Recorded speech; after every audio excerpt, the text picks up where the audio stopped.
Sterling Whitmore had always been a skeptic when it came to the supernatural. At 52, he was a firm believer in the power of mergers, the importance of metrics, and the necessity of measurable returns. Yet, as the elevator doors slid open to reveal Fifth Avenue, and the frigid November wind pierced through his tailored wool coat, it wasn't the chill that held him back. It was the presence of them. For young girls, no more than 9, wrapped up in an array of mismatched winter jackets. They gathered on flipped milk crates at the corner of 53rd, huddled together like a group of birds braving the gusts. Each held a bucket filled with charming flower bouquets, daisies, carnations, and baby's breath, carefully arranged and marked with a sign written in crayon. Hope bouquets available for $5. Perfect for mom. Sterling nearly brushed by them, as he often did with others. Yet there was something in their posture, close, synchronized, united, that drew his attention. Then one of them glanced upward, and Sterling held his breath. Her eyes were a captivating blend of green and gray, adorned with flecks of gold, wide-set and ever-watchful. Gaze he hadn't encountered in 10 years, yet had etched into his memory regardless. Couldn't possibly be her, not Claire. She was gone, indeed she was. His thoughts faltered and fell apart, for before him stood not one, but 4 identical faces, all featuring Claire's jawline, her cheekbones, her determined pointed chin, quadruplets. Sterling's heart raced fiercely. The girl who first noticed him gently nudged the one beside her. Soon, all 4 had pivoted.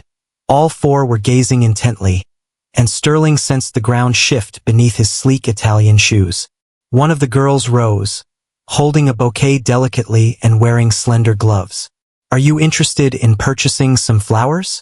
These are for our mom, just $5. Her voice was delicate, yet it broke something deep within him. He advanced a step. The cacophony of traffic and the bustling city dissolved into a hazy mist. "Could you please tell me your name?" he inquired, hardly aware of the sound that escaped his lips. "I'm Ellie," she said, extending the bouquet. "Meet Lila, Rowan, and Wren. We are the Hope Girls." Hope. God, Claire once mentioned that she would name a daughter Hope if they ever had one. With hands that shook, he grasped the flowers, awkwardly searching through his wallet. He possessed no singles, only countless hundreds. He presented her with one. Ellie blinked, overwhelmed by the weight of it all. "No," he said gently, "it isn't." Lila, the tallest, narrowed her eyes at him, her expression not one of suspicion, but rather of intrigue. Wren, the smallest of them all, coughed softly behind a pink scarf, and it was clear that it was more than just a cold. Felt arid, superficial, and monotonous. Sterling felt a twist in his stomach.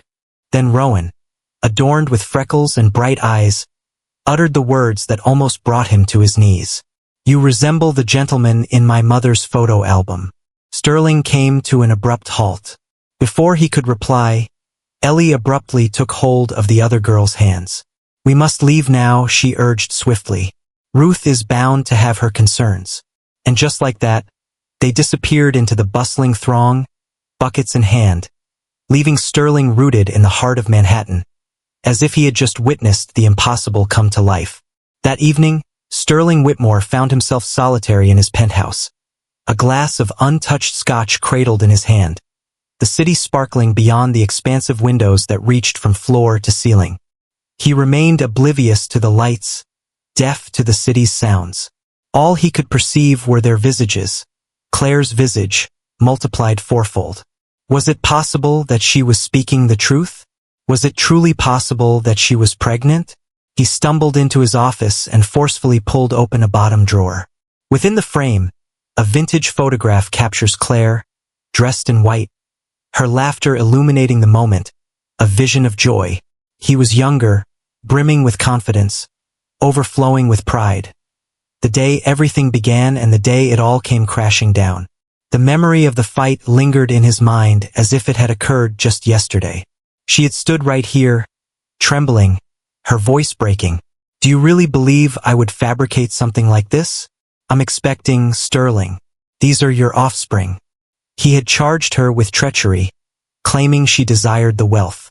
Because a physician once informed him that he was functionally infertile, he chose to trust the science, rather than her words.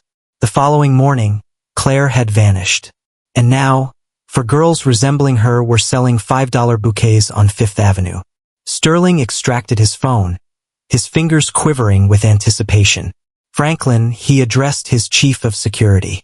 Please assist me in locating someone. He took a moment, letting out a breath. Her name is Claire Halston. She was my former spouse.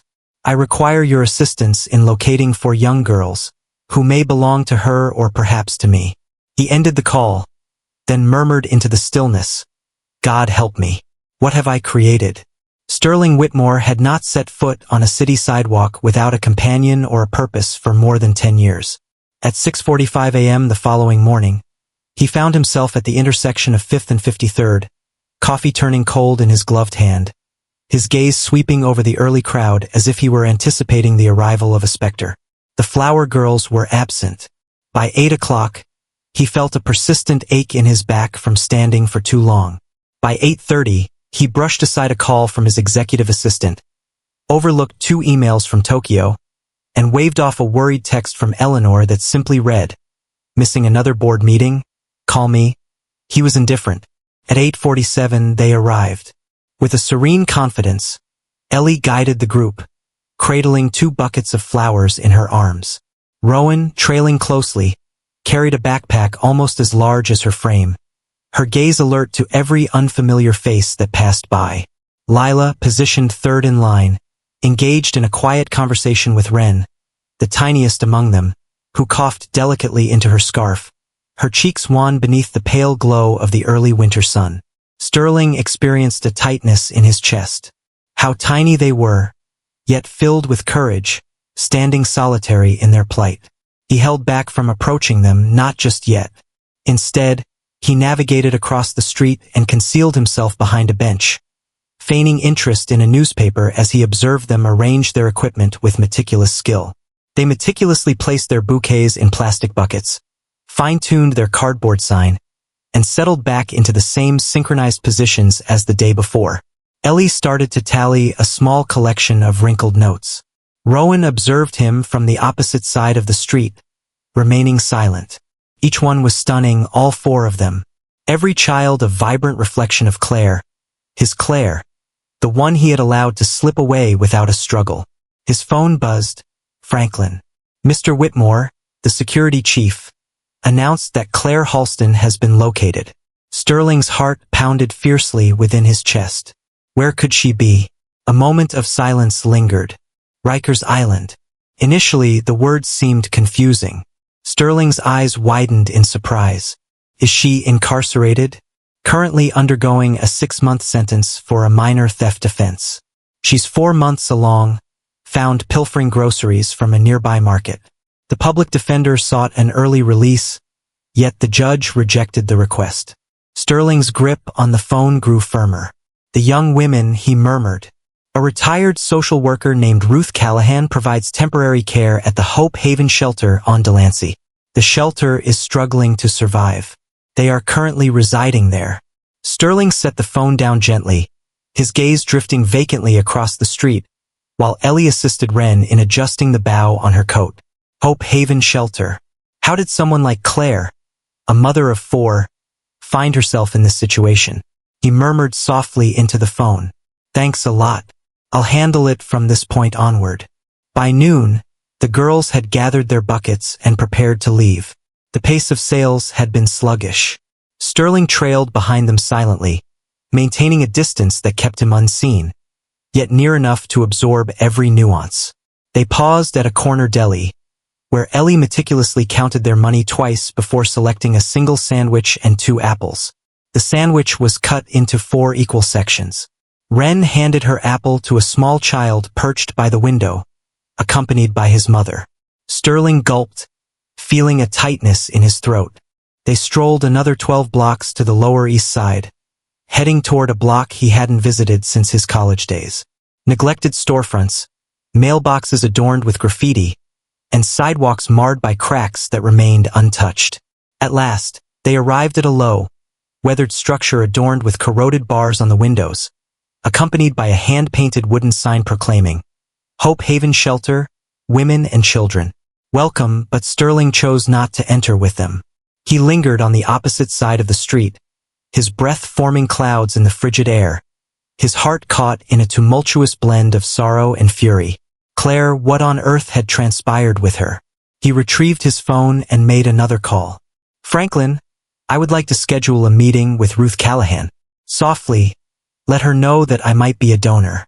An hour later, Sterling found himself seated opposite Ruth in the cramped office of the shelter, clad in jeans and a sweater that had remained untouched for 5 years. He bore no resemblance to the billionaire featured on the annual cover of Forbes. Ruth Callahan appeared unfazed. In her 60s, she wore gray curls tucked neatly under a knit cap, her sleeves rolled up, and her eyes gleamed with the wisdom of experience. "So, Mr. Parker," he stated, employing the name Franklin that had been arranged. "Only Parker." Her lips remained uncurled. Typically, donors are hesitant to seek in-person meetings unless there is a foundation name involved. Sterling gave a slight nod. "I have a strong aversion to bureaucratic obstacles. I enjoy identifying areas where assistance is required." She observed him for a brief moment, then pointed to a wall adorned with crayon illustrations. One immediately captured his attention, featuring 4 flower bouquets illustrated in a variety of colors, each one marked with the names Ellie, Lila, Rowan, Wren, and in the corner, in a child's uneven handwriting, "For Mommy." And perhaps for Father as well. His knees buckled beneath him. Ruth observed. "You've encountered them, haven't you?" she inquired gently. He paused, his gaze fixed on the drawing, lost in thought. "They are truly remarkable young women," Ruth continued. Claire nurtured them with unwavering determination and affection, juggling 3 jobs to ensure they were always clothed and fed, while also imparting the skill of crafting flower arrangements from the hospital's surplus bouquets. Sterling was rendered speechless. His throat felt heavy with remorse. Ruth's demeanor became a touch gentler. Claire never spoke ill of their father. She simply stated that he wasn't prepared, that he lacked belief. "She wrote to me," Sterling said, his voice trembling. "I never laid eyes on the letters." Ruth reclined thoughtfully. "It seems like a tale that deserves to be shared if you ever choose to recount it." That evening, Sterling found himself solitary in his penthouse, the city sparkling like 1,000 stars beyond the glass. A handmade flower sign crafted from cardboard rests on the coffee table in front of him. He was consumed by thoughts of Wren's cough, the way she had nestled into Ellie for comfort, the way Lila looked at him, neither fearful nor furious, simply aware. He remained awake. The following day, he made his way back to Hope Haven, this time not as a donor, but as a volunteer. He showed up at the back door shortly after breakfast, clad in borrowed boots and a cap pulled down low. Ruth arched an eyebrow at the sight of him. "Are you being serious?" "Absolutely. Chauffeurs are not available here." "Excellent," he remarked. "I forgot mine at the penthouse." Her lips curled slightly, hinting at a smile. In the kitchen, he discovered the girls assisting with the preparations for lunch. They donned an array of mismatched aprons, their sleeves casually rolled up to their elbows. It was Ellie who caught sight of him first. Her expression shifted, a glimmer of recognition, perhaps even a hint of concern. "This is Parker," Ruth remarked with a casual air. "He's lending a hand today." Rowan appeared skeptical. Lila inclined her head, observing him once more. Wren, immersed in the task of stirring a pot of soup, allowed a subtle smile to grace her lips. "Today you seem different," Sterling observed with a nod. "Well, you certainly have a bit more soup on your face." She let out a soft laugh, and the other girls eased their tension a bit. As the girls tidied up the tables, Sterling lent a hand to Ruth, assisting her in transporting boxes into the pantry. She presented him with a tattered binder. "What is this?" he inquired. Ruth beamed with joy. "They began their wishbook last year. I mentioned that putting a dream on paper increases its likelihood of becoming a reality." He lifted the cover.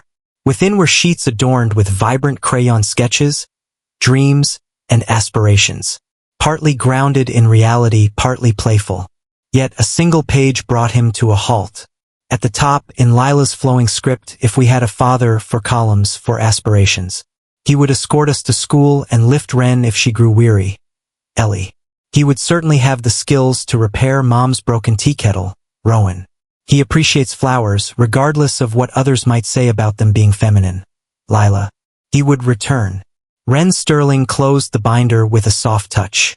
Ruth lingered in the doorway, her arms folded, yet her gaze held a warmth. There's quite a bit you need to atone for, Mr. Whitmore. He nodded with deliberate slowness. Sterling had always excelled at the art of pretense. He feigned interest in the worries of the stockholders. He feigned indifference to Claire's absence, masking the ache within. And now he was assuming a completely different identity. Merely a volunteer, simply a stranger with some time to offer. Neither a billionaire, nor a specter from their history, nor their father. Yet, with each passing hour, one pair of eyes was complicating matters further. Lila's. During his initial 2 visits to the shelter, her words were few, yet her gaze remained attentive. Observed the way he balanced the buckets with precision, mirroring their technique perfectly. Observed the way he meticulously folded his napkin, reminiscent of Claire's method. Observed the way he bent down as Ren coughed, his eyes narrowing with worry. Above all, her gaze lingered on his hands, for they resembled her own. On Friday morning, Sterling showed up bright and early to assist in arranging the girls' flower stand. The temperature was higher than what is typically expected. An autumn day that lured New Yorkers into forsaking their coats. The girls had already gathered at the corner by the time he arrived. Neatly arranged buckets, a sign positioned out front. Ren greeted him with a bright wave, radiating warmth and a carefree smile. "Greetings, Mr. Parker," Sterling beamed. "You've made an early exit." "Yesterday we had some additional sales," Ellie explained. "This morning we indulged in some delightful muffins." She extended one to him, split in 2 for sharing. Sterling paused for a moment, then accepted it. It lacked moisture and was excessively sugary. Perhaps the most affordable option in the deli. Yet he had never experienced anything more humbling. Lila observed him as he chewed. He made an effort to conceal his anxiety. As the clock struck noon, the girls exchanged smiles while distributing flyers to the bustling office workers, and Lila approached to stand next to him. She remained silent for a moment, gazing up at him with those piercing hazel-green eyes that seemed too keen for someone so young. At last, she inquired, "What flower do you cherish the most?" Sterling blinked. "Pardon me?" "Text your favorite flower," she reiterated, her demeanor as grave as a judge's. He cleared his throat, preparing to speak. "I'm not quite sure. It's something I've never really considered." Lila inclined her head. "My mother believes that everyone has a favorite, even if they haven't discovered it yet." Sterling paused, recalling Claire in their old apartment, consistently placing fresh flowers on the table, even during lean times.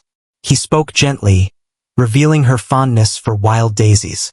They claimed to be resolute, thriving in any environment. Lila offered a faint smile, a gesture she continues to share. He gazed at her, taken aback. "Do you recall that?" Lila gave a nonchalant shrug. "Occasionally, she shares tales of her garden with us. She mentioned that she once picked daisies with someone who failed to recognize their true value." Sterling cast his gaze downward. "Well played." Later that afternoon, as the girls busied themselves with rearranging bouquets, Lila quietly opened her sketchbook and began to draw. She kept it hidden from him. As Sterling strolled past the bench where she lingered, he caught a fleeting glimpse. For petite silhouettes clad in coats, accompanied by a gentleman grasping a bouquet. The gentleman possessed striking blue eyes. His hand was rendered with greater intricacy than the other elements. It appeared just like his. That evening, as the sun dipped below the horizon at the shelter, Ruth discreetly beckoned Sterling to one side. "You've left your mark," she remarked, arranging the donated laundry into tidy stacks. He lifted an eyebrow in curiosity. "Is it favorable or unfavorable?" Ruth beamed with delight. "Varied. Ren refers to you as her bucket buddy. Ellie believes you could enhance your skills in flower arranging." What about Lila? Ruth spoke thoughtfully. Lila's an observer. Her observations run deeper than her words reveal. She is careful and devoted. She'll put you through your paces before she lets her guard down. Sterling acknowledged with a nod. That seems reasonable. Ruth paused for a moment, then continued. She has been capturing your essence on paper. Sterling came to a sudden halt. Ruth went on, expressing uncertainty about what she was attempting to demonstrate. Yet there's an undeniable quality in you that compels her to create. And that typically signifies that something is coming together. The following day was Saturday, which meant the girls were free from school. Ruth decided to organize a delightful excursion to the nearby community center, allowing the children to participate in an open arts and crafts session. Sterling volunteered to join in. He brought along juice boxes and a selection of snacks. Ruth arched an eyebrow, yet chose to remain silent. The studio was filled with light and infused with the scent of glue sticks and washable paint. Sterling was enveloped in a whirlwind of sparkle, colorful pipe cleaners, and the buzz of animated conversation. Wren settled next to him, a small box of chalk in hand, sketching vibrant flowers with pink centers and exaggerated leaves. "Are you fond of art?" he inquired. She gave a slight nod. "Many. It feels as though one is capturing dreams in written form." Sterling beamed. What a lovely expression of that thought. Wren let out another cough, quick and abrupt. He instinctively reached out to rub her back, but then hesitated. Yet she pressed closer to him regardless. He was no longer just a face in the crowd to her. Perhaps she never did. Across the room, Lila lingered by the window, clutching a folded piece of construction paper. She was crafting a piece of prose. Sterling was unable to discern what lay before him. As the session drew to a close, Lila carefully slipped the paper into her jacket. He refrained from inquiring, yet an insatiable curiosity simmered within him. Returning to the shelter, Wren felt weary and requested to rest. Sterling gently transported her to the dormitory, her head softly nestled against his shoulder. She felt ethereal, almost weightless. He placed her softly onto her cot, draped a donated quilt over her, and paused for a moment, observing as her breathing became steady. Claire would have taken the same course of action. No, Claire had accomplished that countless times, alone, without pause. He had overlooked it all. Upon his return to the kitchen, Lila awaited him. In her grasp, she clutched a neatly folded piece of paper. Here she stated plainly. Sterling took it gently, mindful of the delicate creases. Within the confines of the page lay an illustration, depicting a tall figure accompanied by 4 girls. One perched upon his shoulders, another by his side, and 2 grasping his hands. They wore smiles, yet it was not those smiles that shattered him. It was the title inscribed at the top in meticulous handwriting, "If he stays." He raised his gaze. Lila's gaze held a weight of seriousness.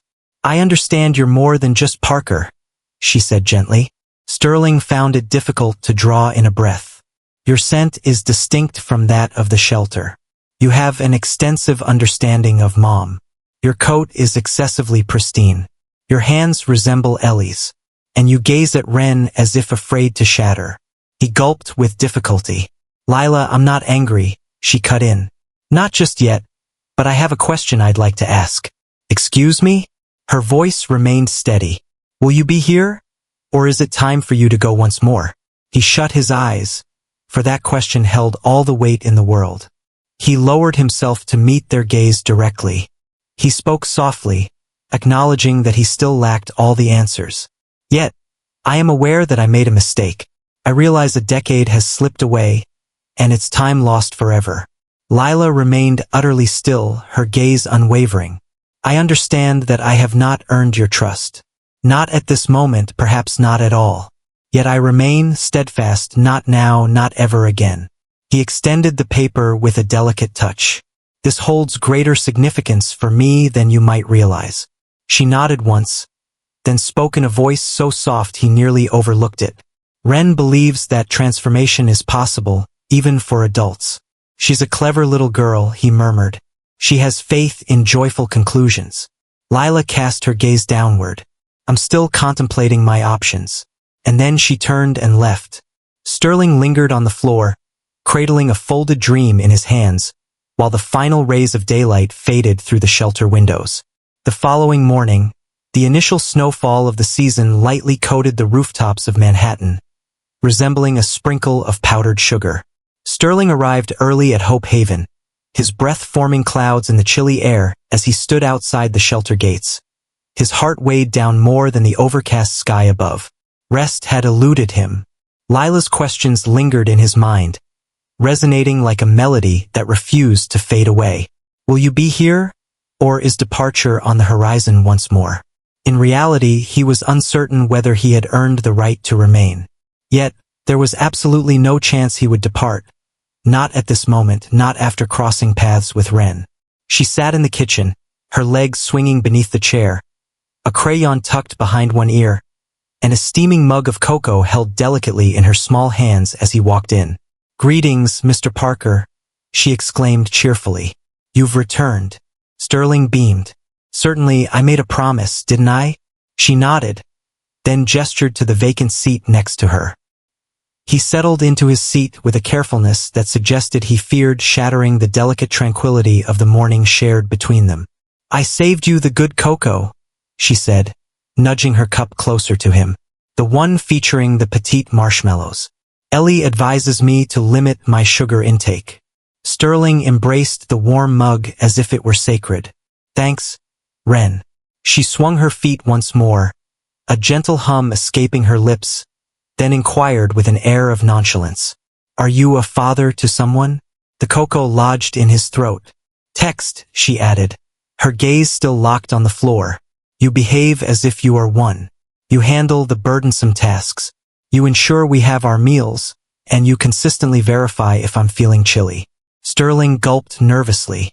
"What prompts your inquiry?" She simply shrugged her shoulders. "My memories of my dad are faint, mere echoes captured in photographs and fleeting dreams. At times, I wonder if perhaps he exists only in my imagination." Stillness. Then Ren nestled her petite frame against his side, exuding trust and warmth. "Yet, if I were to do so," she murmured, "he would resemble you." Sterling remained silent, as his voice threatened to falter. That afternoon, as the other girls busied themselves with laundry and tutoring shifts, Sterling proposed to join Ren on a trip to the pharmacy. Ruth had hastily jotted down a brief list of items from the pharmacy. Lozenges, saline spray, pediatric cough syrup. Ruth confessed, her voice barely above a whisper, that she had been facing increasing challenges. "It seems to be bronchitis once more, but if she continues to fall ill like this," Sterling interrupted her. He was already aware. He sensed it in each breath Ren drew. They strolled 2 blocks to the corner pharmacy. Ren was determined to carry the shopping basket, despite its cumbersome weight scraping along the floor with every stride. She declared her strength with confidence. Sterling beamed. "I can perceive." She halted at the cold remedy aisle, examining the shelves with the keen eye of an investigator on a quest.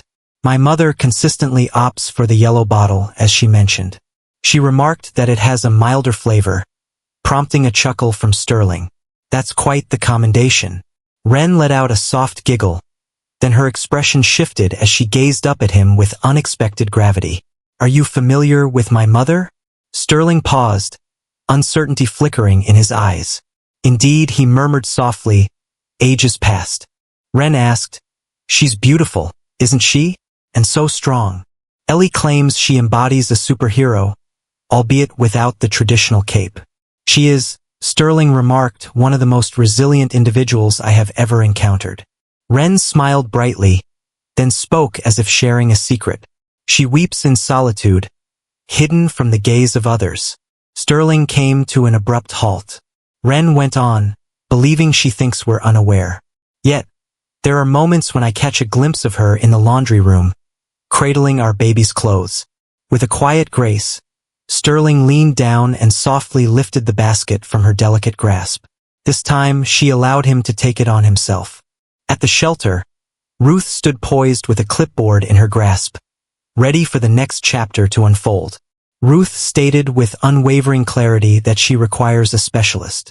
I've been attempting to arrange an appointment for her at the children's clinic, but they're fully booked until winter. What's the matter with her?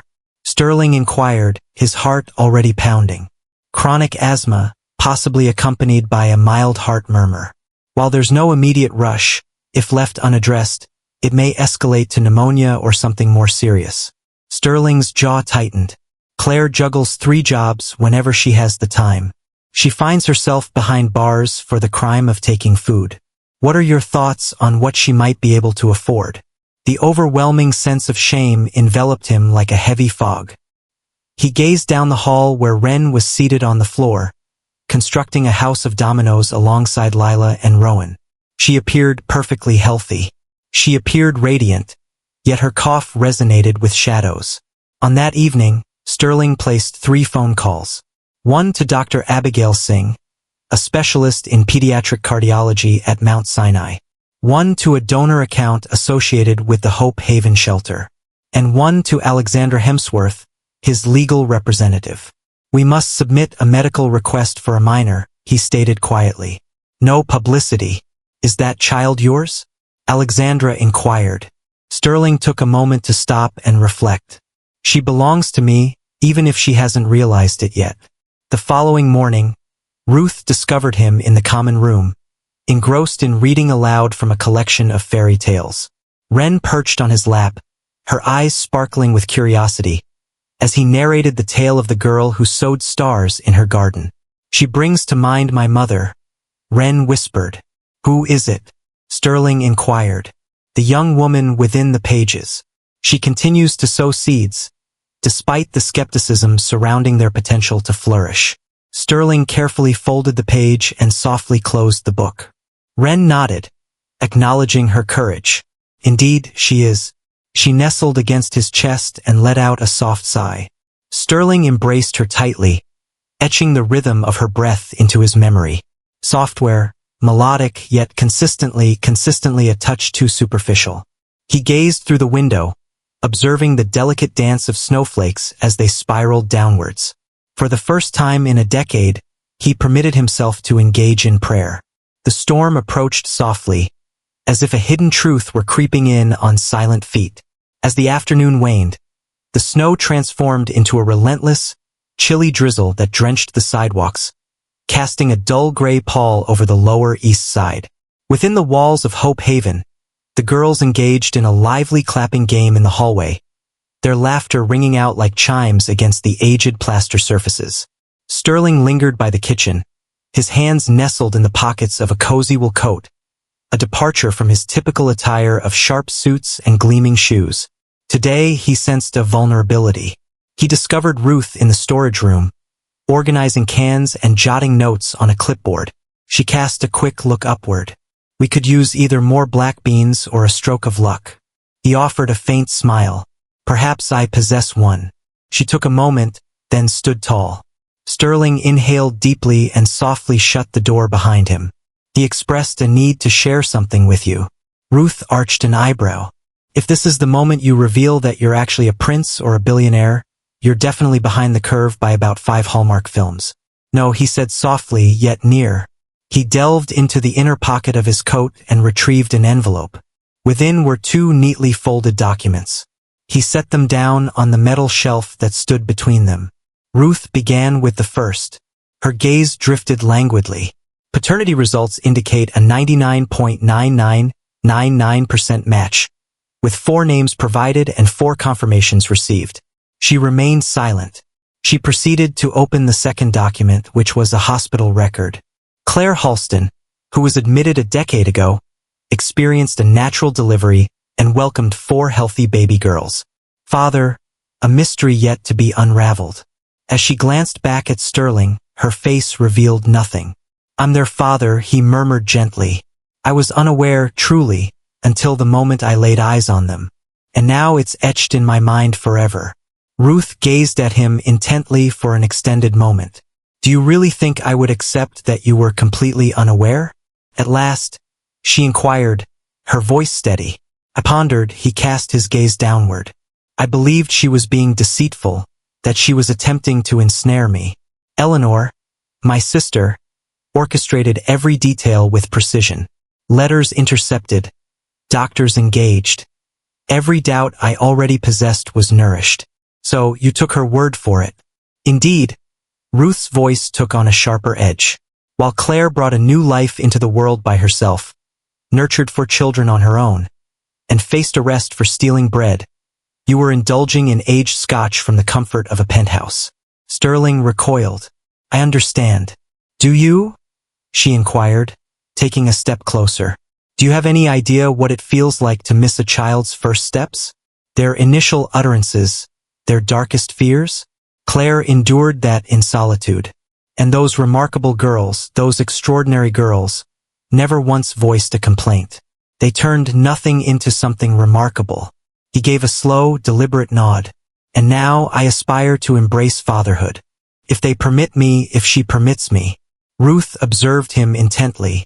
The man who had once scoffed at the notion of fatherhood now appeared burdened by its profound impact. She breathed out. I don't believe in easy forgiveness, she stated. However, I have faith in the importance of effort and the significance of your presence.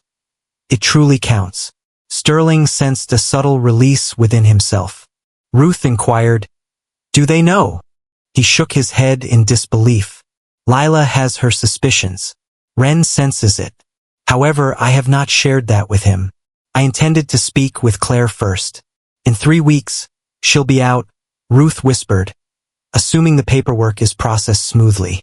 Sterling gave a slight nod. I will ensure that it happens. That evening, as Sterling tidied up after dinner, he discovered Ren lingering outside the storage room, delicate fingers grasping an object encased in rustic brown paper, secured with a simple twine knot.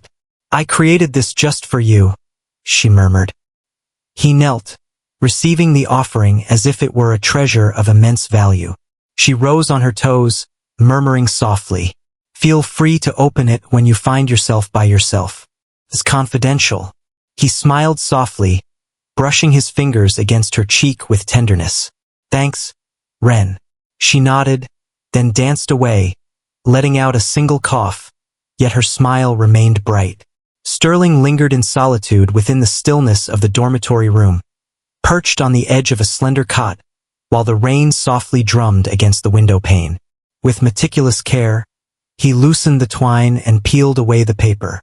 Within was a crafted book, bound at the edges, its cover adorned with whimsical stars and hearts drawn by hand.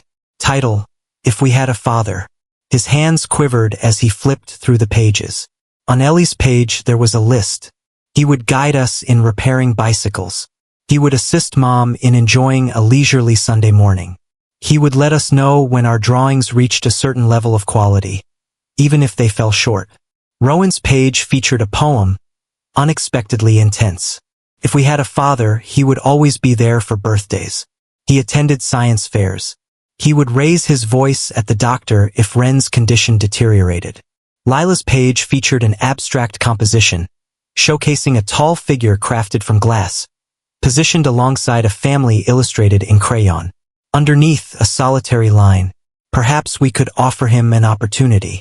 And then Ren's chapter. It was straightforward, innocent, the letters irregular yet brimming with emotion. If we had a father, I would present him with my finest sticker, and I would allow him to tuck me in, and I would reassure him that it's perfectly fine to feel scared, as we experience that too at times.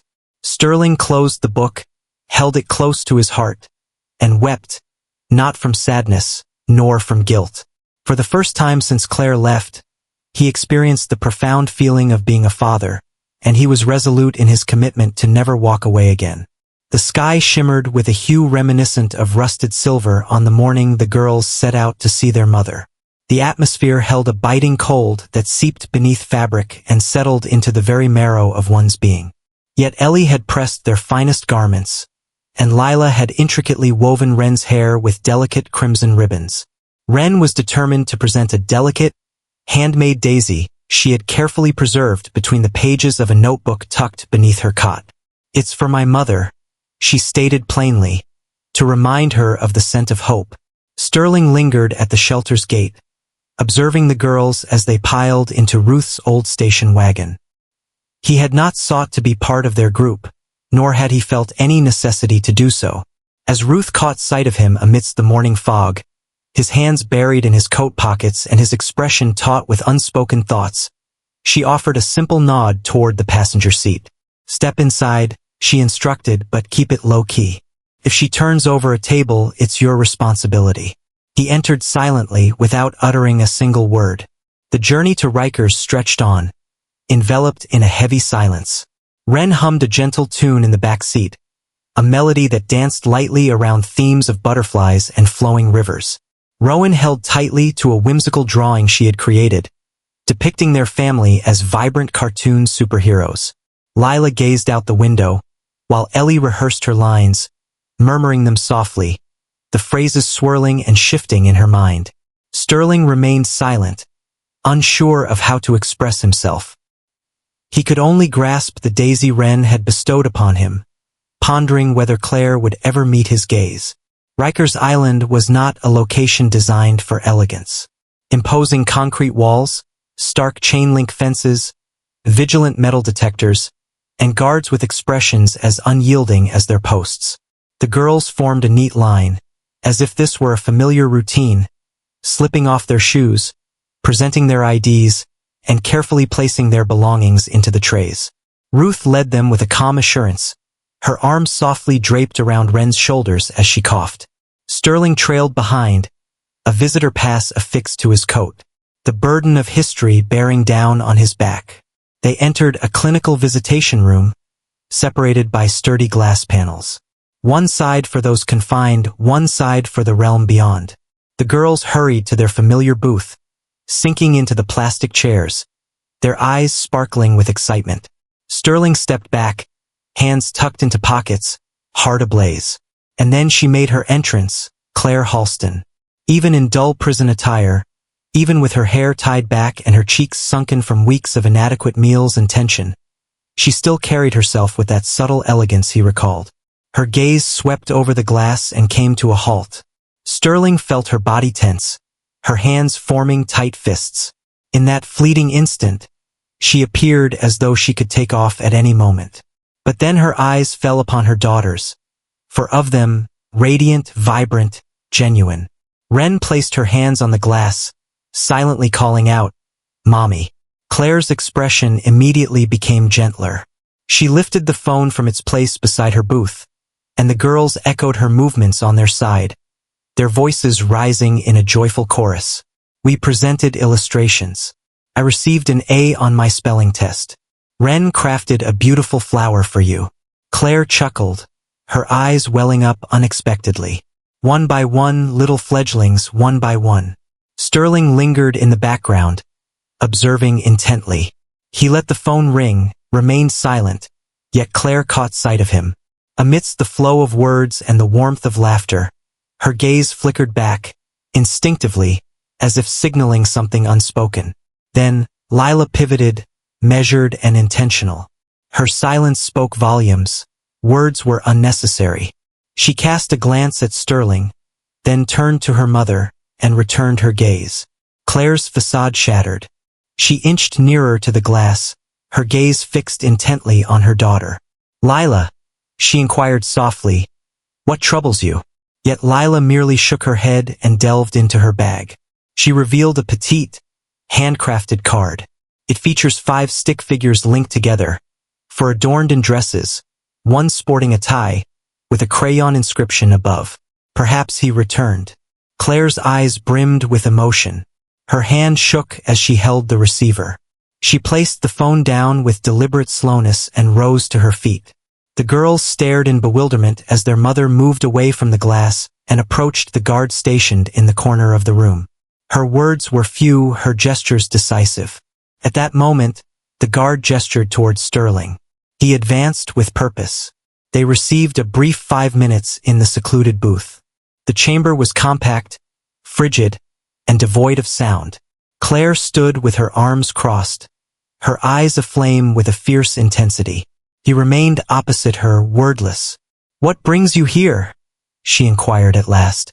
He swallowed hard, for I had witnessed them, peddling blooms on Fifth Avenue, and I understood. Claire remained silent. I had no idea you were being honest back then. Her laughter rang out, cutting and tinged with resentment. Am I finally proven right? No, he replied. Now I find myself in despair. She gazed intently. I observed them and came to understand that I had overlooked a decade of wonders, and that the responsibility lay solely with me. Her voice trembled. I dispatched correspondence. I never received them. Nonsense. He delved into his coat and retrieved a modest pile of returned envelopes, each stamped with the words, "Undeliverable, no forwarding address." Claire averted her gaze, turning her eyes elsewhere. He remarked that she ensured I would never discover you. Eleanor, my sister, she deceived me, bribed doctors, and intercepted everything. I understand, Claire murmured. I had always been aware. He gave a slight nod. He stated firmly, I didn't come here to seek forgiveness. I arrived with the hope of remaining a part of their lives, if you permit me to do so. Claire took a step back, her arms clenching tightly. Are you prepared to take on the role of their father? She inquired. More than just the individual who arrives with cash. The person who stands by Ren's side when the night feels suffocating at 2 a.m. When Ellie experiences her first heartbreak. When Lila falls silent for days. When Rowan strikes a boy who mocks her. Indeed, Claire's voice trembled. Then demonstrate it. She made her way to the door, but there she hesitated. With a steady gaze ahead, she murmured, Explain to me your purpose and what delayed you for a decade. Then she vanished, leaving Sterling solitary once more, yet unshattered. This time he would remain. The electricity went out shortly after 6 p.m. In an instant, the lights in the shelter's common room flickered. The following day they had vanished. A handful of children let out delighted squeals. A spoon has been dropped in the kitchen. The heaters came to a gentle stop. Keep your composure, Ruth shouted. The generators ought to activate. They did not. The refuge descended into a heavy, muted obscurity. Sterling lingered by the hallway window, phone grasped tightly, fingers instinctively reaching out for light, service, or a semblance of control. Yet this evening, none of that would prove useful. This evening revolved around authenticity, and authenticity requires no power source. Ruth assembled the children in the dining hall, setting a handful of emergency candles atop worn tin saucers. Their light danced like celestial bodies upon a turbulent ocean. The girls were seated on the floor, their legs crossed, with Ren nestled against Ellie's side. Rowan drummed her fingers on the linoleum, filled with a sense of unease. Lila sketched in her notebook under the soft glow of candlelight, her expression a mystery. Sterling lingered in the threshold. Ruth cast a quick look his way, offering a slight nod in response. The moment had arrived. He approached them with deliberate slowness, each footfall echoing in the stillness. The young women gazed upward. May I join you? He inquired. Ellie gave a nonchalant shrug. Rowan remained silent. Ren gently tapped the floor next to her. He descended onto the frigid tiles. The flickering candlelight illuminated their faces just so. For hues of doubt, for pulsating souls. There's something I must share with you, he murmured gently. Lila ceased her drawing. Rowan stood still. Ellie tensed up. Only Ren continued to smile. Sterling surveyed each of them individually. Text, I haven't been entirely truthful, he started. About my true self. Quietude. I mentioned that my name is Parker, but there's more to the story than that. My true identity is Sterling Whitmore. Rowan's brow knitted in concentration. Lila fixed her gaze on him, while Ellie's eyes narrowed, glinting like shards of shattered glass. Are you the Sterling Whitmore? She inquired. The individual associated with the skyscrapers, luxury vehicles, and his name adorning medical facilities? He nodded with deliberate slowness. Indeed, but what stands out even more is the way his voice broke. I am your father. The stillness fractured an unseen barrier within the space. Rowan was the first to rise. No, she said, her voice escalating. Number, you're not being truthful. I am not. Do you really believe you can just stroll in here and do what exactly? Apologize, will you be our father? We are not even acquainted, Sterling's heart raced. I understand that you may not, but I have a deep understanding of you. Each day, I delve deeper into understanding you, yet it feels insufficient. It's far from perfect, yet I'm eager to give it a shot. Rowan averted their gaze. Ellie chose not to. You didn't want us? Ellie murmured softly. Our mother informed us. She may not have expressed it that way, yet we understand. Sterling admitted he had doubts about her. I placed my trust in others. I placed my trust in fear, and I was mistaken. Lila remained silent.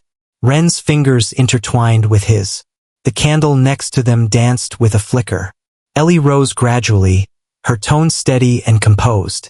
Much too mature for a 9-year-old girl. Are you aware of the countless nights Mom spent in the kitchen? Tears streaming down her face? Overwhelmed by the burden of unpaid heating bills? Sterling remained silent. Are you aware of the number of times Ren fell ill, and how Mom simply held her because she lacked the means for medicine? His throat constricted. I don't know the number, but I'm eager to learn. Why now? Ellie whispered.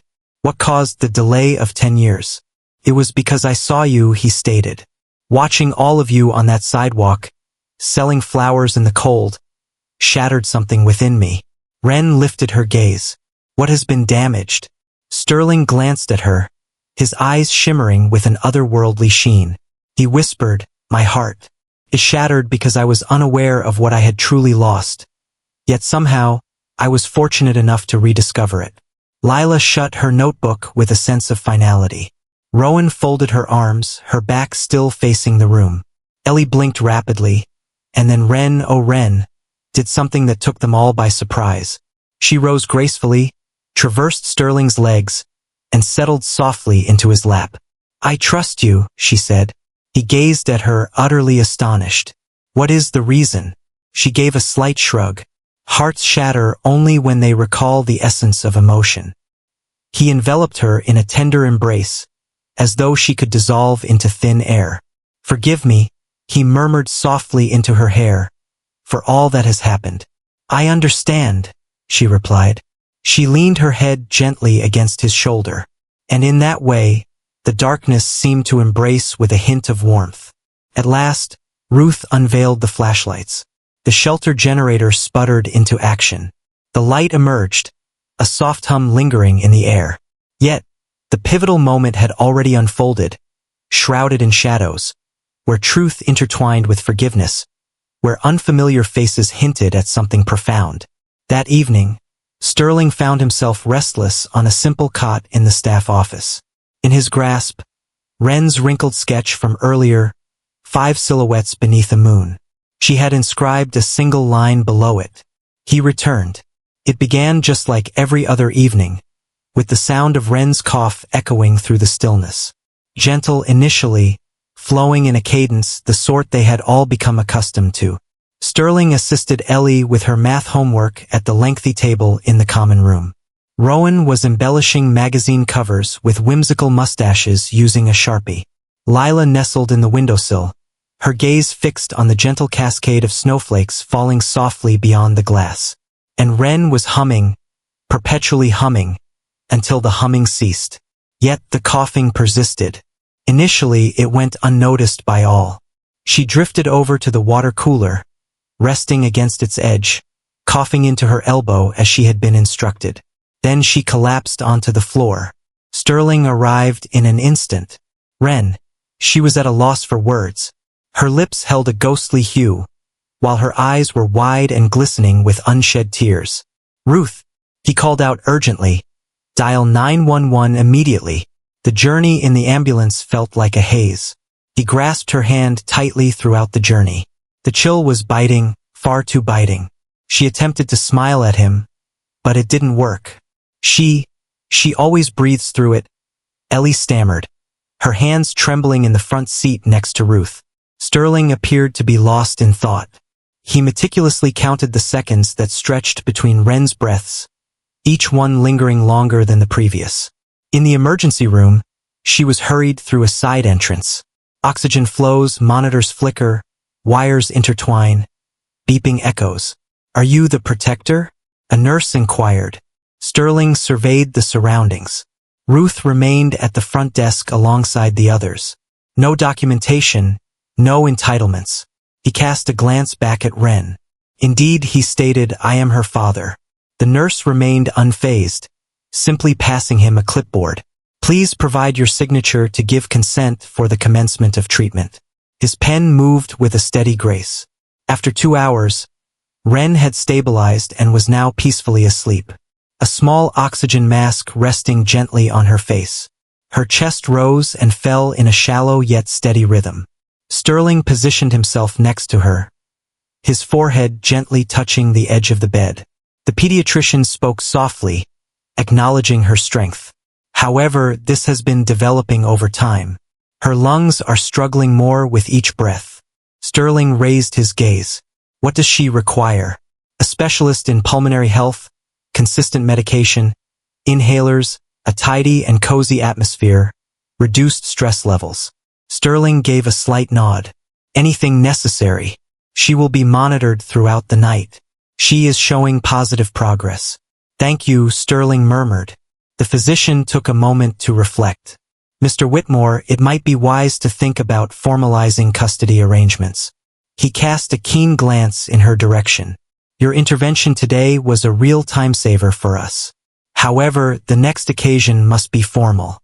Sterling gave a slight nod. The moment had arrived. Ruth stepped into the room moments later, her eyes weary and her coat drenched from the falling snow. Lila trailed behind, her sketchbook held tightly against her chest. Rowan lagged behind, arms crossed, making an effort to mask any hint of fear. Ellie made her way directly to the bed. "She seems fine," she inquired. Sterling gave a slight nod. "She seems fine." Ellie blinked quickly, then perched on the edge of the bed, gently grasping Wren's small hand. Lila settled next to Sterling. "You didn't run," she said softly. He glanced in her direction. "This isn't the moment." She cast a glance at Wren before turning her gaze back to him. "That will stay with her." That evening, Sterling found himself by the vending machines, on a quest for something comforting that wasn't served in a paper cup. The phone vibrated with a sudden buzz. "Claire." He gazed at the screen, allowing it to ring 3 times before picking up. "Greetings?" Silence hung in the air, broken only by her calm, measured voice. "I heard," Sterling gulped. "She seems to be doing fine at the moment." Quietude. He added that he signed the papers. "They provided her with treatment because I claimed to be her father." Claire remained silent. "I didn't waver," he went on, "not for a single moment. If she had required surgery, I would have been right there by her side. I would have offered my prayers, shed tears, and given my all if they had requested it." The stillness shattered. He noticed her breath hitch. "She is more than just a child," Claire whispered. "She embodies everything I hold dear."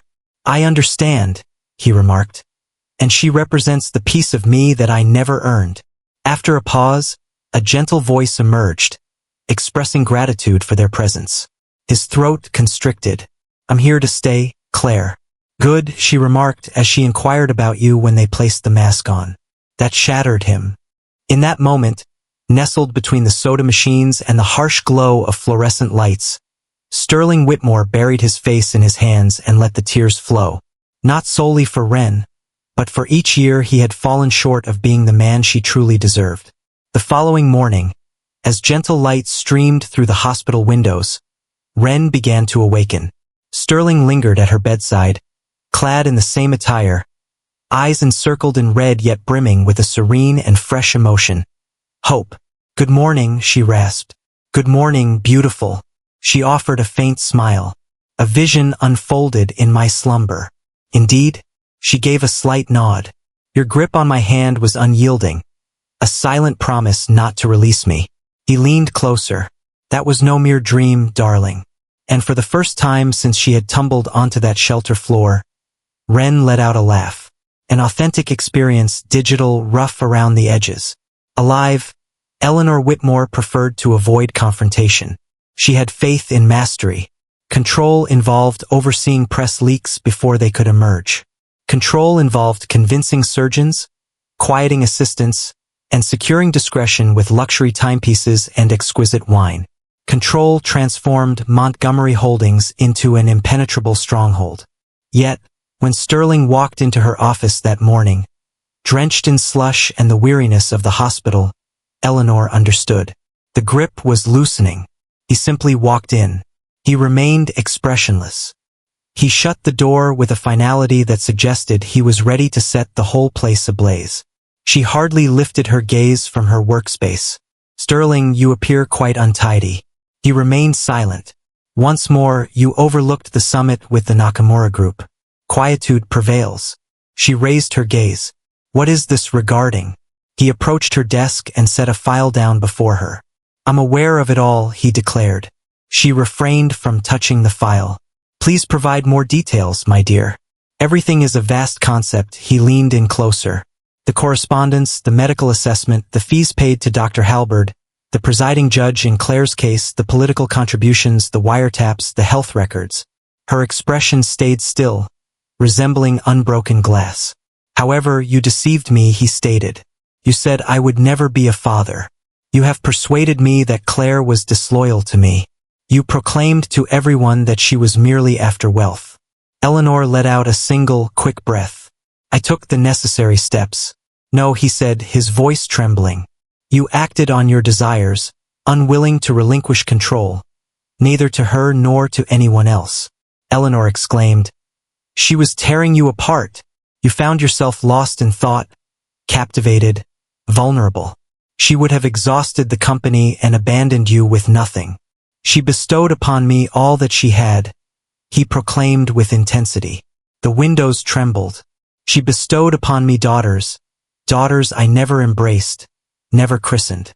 And you snatched them away from me before they had a chance to come into being." She rose gradually. "They were never included in the vision," she stated with a chilling detachment. "You were devoid of life, it was your destined state." Sterling gazed at her, a sense of dread unfurling within him. "So, you ensured that I was convinced of that." She made no attempt to refute it. "Oh my," he murmured. "You shattered 5 lives, and for what purpose?" "In order to safeguard our reputation," she stated. "And I would gladly do it once more." He remained steadfast. "The opportunity will not present itself." He set another folder down on her desk.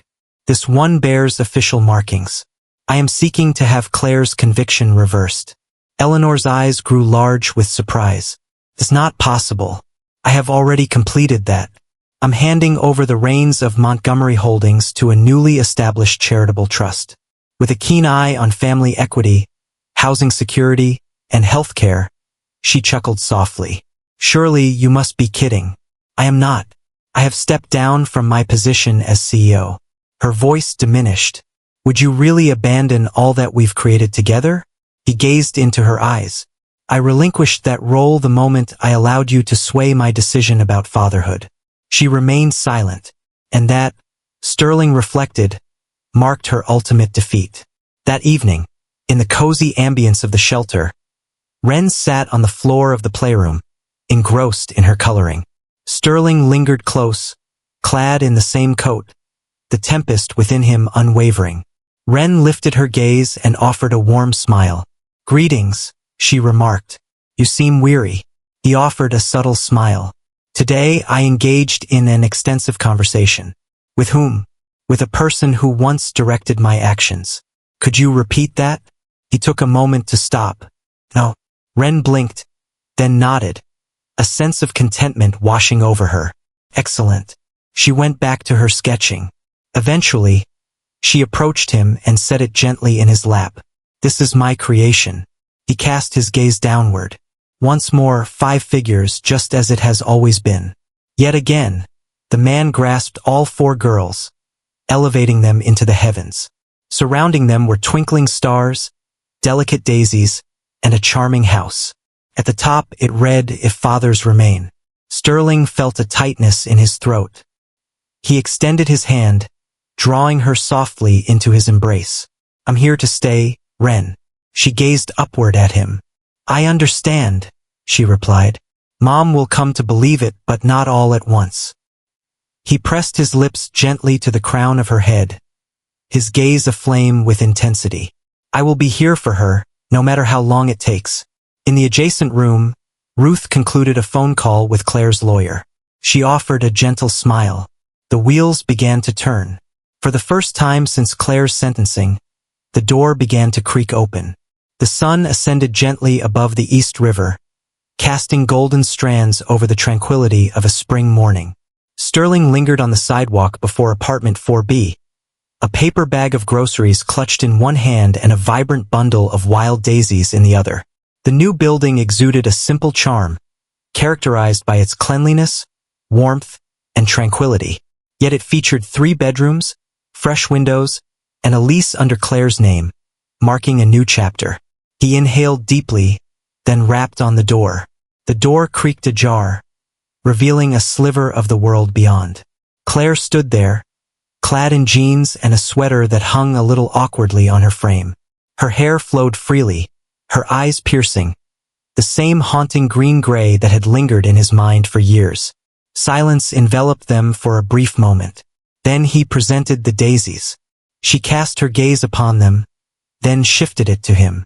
Still resolute blooms, she murmured gently. He responded in a manner similar to yours. She pushed the door open further. Step inside. The air in the apartment was filled with the warm aroma of toast mingling with the crisp scent of fresh paint. The fridge was already adorned with children's drawings, each one a burst of creativity and color. The living room had been taken over by a blanket fort. In the distance, a soft melody floated from one of the girls, her humming weaving through the air.